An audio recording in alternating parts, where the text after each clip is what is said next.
Estamos de volta com Opinião Pernambuco, o livro Memórias do Araguaia, um relato sobre a guerrilha que pretendia derrubar o regime militar brasileiro, é o tema de hoje do nosso programa. Participam o autor do livro, o psicólogo e ex-guerrilheiro Dagoberto Alves Costa e também o historiador da Universidade Católica de Pernambuco, Hélder Remígio. Hélder, qual a documentação hoje disponível, existente aí sobre a guerrilha do Araguaia?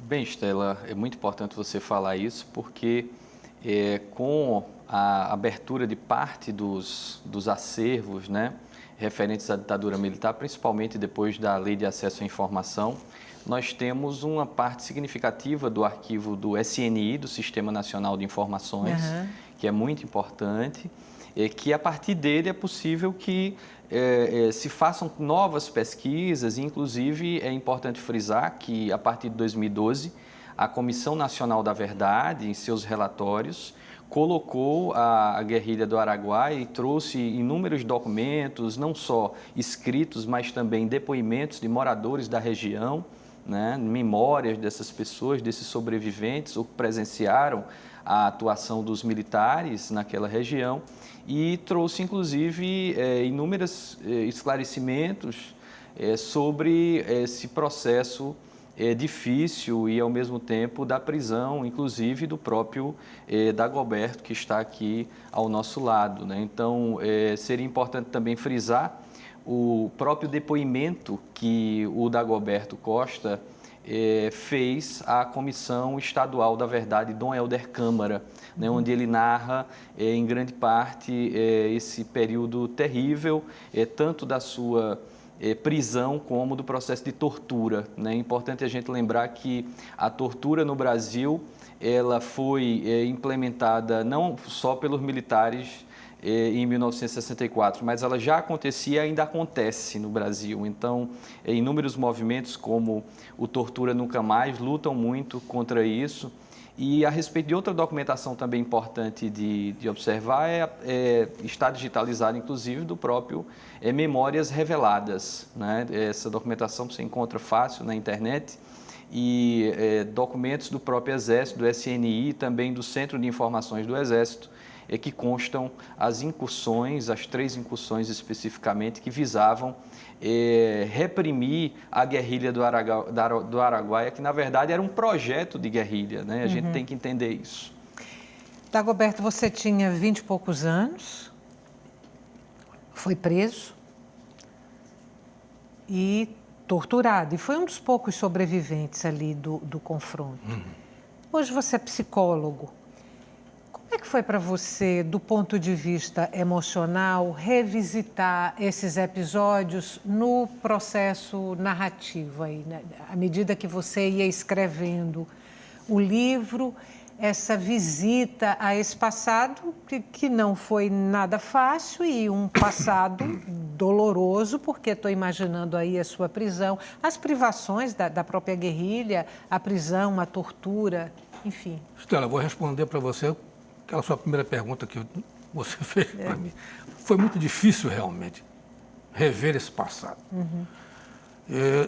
Só agora eu consegui falar, porque foi uma coisa realmente extremamente traumatizante, decepcionante, entendeu? Ainda mais com os rumos que o país foi tomando. Tudo isso foi dando em mim um certo descrédito. Aquelas ideias que eu tanto lutei, meus companheiros morreram por isso. Nós lutamos com tanto fervor para acabar nisso que nós estamos vendo. Não é possível, pô. Isso não existe. Então, isso foi extremamente doloroso. O problema da tortura, isso acontece em qualquer lugar do mundo, em qualquer guerrilha. Ninguém vai tratar o inimigo com guaraná, suco de laranja, bolo, qualquer coisa desse tipo. Você quer informação.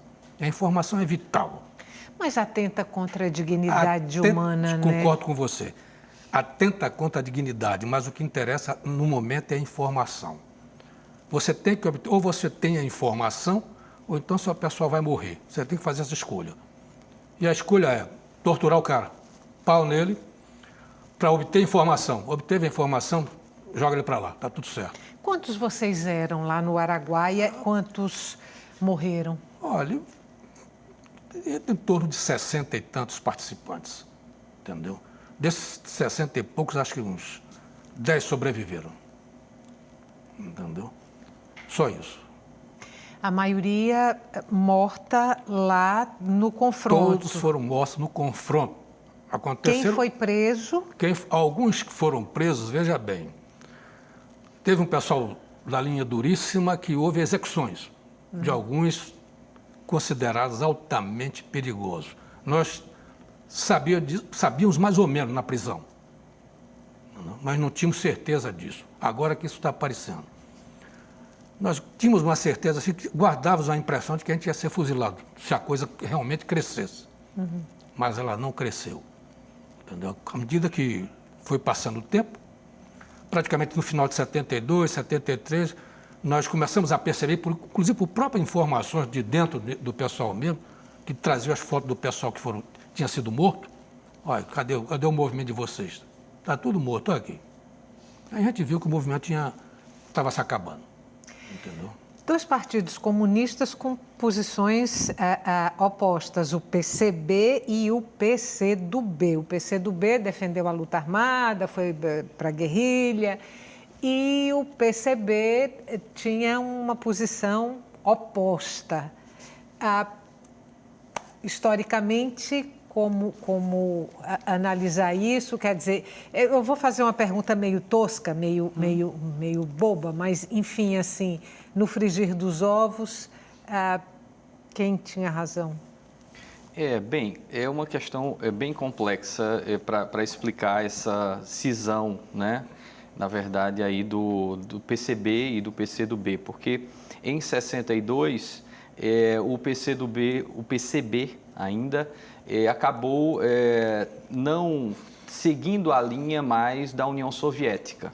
Isso desagradou, né, uma série de militantes, né, da ala mais, vamos dizer assim, à esquerda do PCdoB, que acabaram decidindo, né, e criando o PCdoB. Na verdade é o seguinte, houve ali o PCdoB ele acabou se distanciando do marxismo-leninismo, que era, na verdade, uma tendência do partido, uma linha política do partido muito antiga já. Isso desagradou uma série de militantes, entre o próprio João Amazonas, já citado aqui, o Maurício de Grabois, né, uma figura importante também, inclusive, que traduziu o livro do Che Guevara, né, Guerra de Guerrilha, que inspirou também essa luta armada. Então, na verdade, o PCB ele queria lutar mais pela volta da democracia, pelo retorno da democracia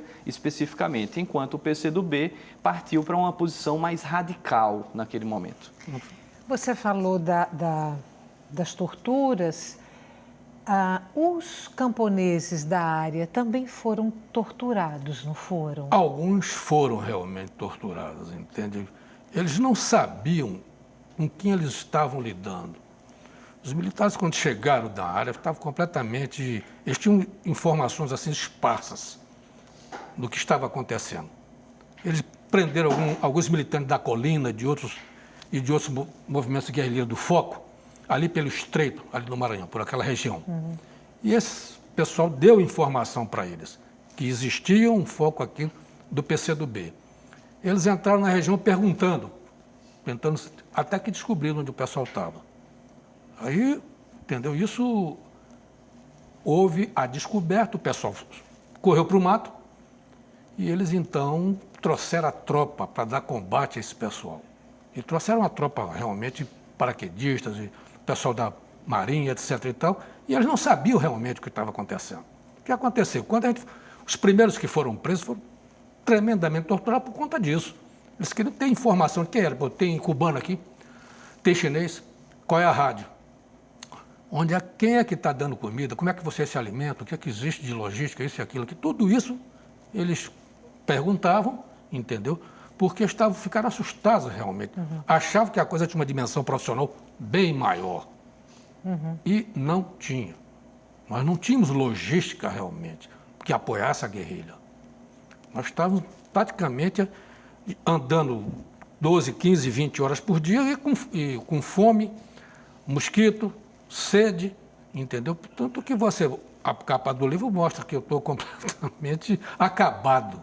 E assim foram todos os outros, entendeu? O pessoal estava todo faminto, sem roupa, depauperado, sem força, entendeu? Com armamento precário. Eles tinham um FAL, que acerta um cara em 800 metros, a gente tinha o quê? Uma espingarda 12, um revólver 38, 45, mais nada. Um ou outro tinha um fuzil. Então eles achavam o quê? Que isso, nós, ao derrotarmos o pessoal do Exército, íamos apossar dessas armas, como aconteceu, segundo narração dele, no Vietnã. Mas tudo isso foi folclore. Isso não aconteceu assim no Vietnã, não. Os vietnamitas foram treinados, não? Já tinham armamento para combater os japoneses. Quando os japoneses saíram, foram expulsos, não é? Eles já detinham a tecnologia do combate, estavam armados, tinham munição. Instrutores americanos treinaram eles. Então eles sabiam o que fazer. Conheciam as posições dentro da floresta com a palma da mão. Nós não conhecíamos. Um outro companheiro nosso já estava lá há bastante tempo, alguns que já estavam lá 3, 4, 5 anos conheciam realmente. Mas era uma área muito restrita, muito pequena. Tinha que ter um santuário, um local, que pudesse pegar o pessoal, treinar, municiar e jogar para enfrentar, enquanto o pessoal que enfrentou primeiro descansava, se recuperava. Mas não existia isso, não existiu. Eu falei na abertura do programa que, naquela época, o episódio aí do Araguaia foi pouco comentado, foi depois do AI-5, quer dizer, uma censura extremamente rigorosa, violenta, né? Assim, quase nada podia ser dito. Como é que os historiadores começam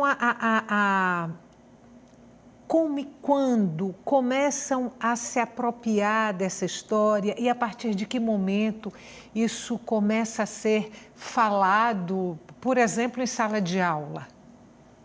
Uma boa pergunta, Estela. A partir do período de redemocratização, né, com o movimento de direta já, enfim, o fim da ditadura militar, que na verdade acabou, mas é um passado muito presente em nossa sociedade ainda, os historiadores passaram a ter uma liberdade e um interesse maior, principalmente a partir da volta dos exilados também, sobre esses temas, né, ligados ao período da ditadura civil-militar. Então, eles passaram a ter um interesse principalmente nos relatos daqueles sobreviventes, né, como o caso do Dagoberto. Passaram a ter interesse também nos relatos dos exilados, né, a formação dos novos partidos a partir, principalmente ali da década de 80, né, o pluripartidarismo volta. Isso também faz com que esse olhar para o passado seja importante, apesar da transição da ditadura civil-militar para a redemocratização ter sido um grande acordo. Para a gente ter ideia, o que aconteceu, por exemplo, na Argentina e no Chile, assim que acabaram as ditaduras militares do Chile e da Argentina, foi convocada uma comissão da verdade e os militares foram punidos pelos crimes que cometeram contra os cidadãos argentinos e chilenos. Aqui nós tivemos que esperar até 2012 para fazer essa discussão. Mas os historiadores têm um papel fundamental porque eles foram aos arquivos, foram buscar os depoimentos para tentar compreender esse passado tão difícil e tão traumático para a sociedade brasileira. Está bem perto de eu ter que chamar outro intervalo. Vou te fazer uma pergunta. Se você achar que não dá para responder nesse pouquinho de tempo, a gente deixa para o próximo bloco. A pergunta é a seguinte: hoje você está com 74 anos, 74, é isso? Você tinha 20 e poucos anos e essa história aí que a gente já falou de privação, de prisão, de tortura e tal. Em algum momento você se arrependeu? Não, eu não me arrependi, não. Eu fiz o que tinha que ser feito, na época. Eu compreendia, entendia que tinha que ser feito alguma coisa. Afinal de contas, foi uma época de grande debate intelectual no país, de grande manifestação realmente. Todas as correntes se manifestaram. Eu achava que a corrente socialista era mais correta, que tinha soluções mais práticas para o país, né? Então eu aderi a esse pensamento, mas não me arrependi de maneira nenhuma.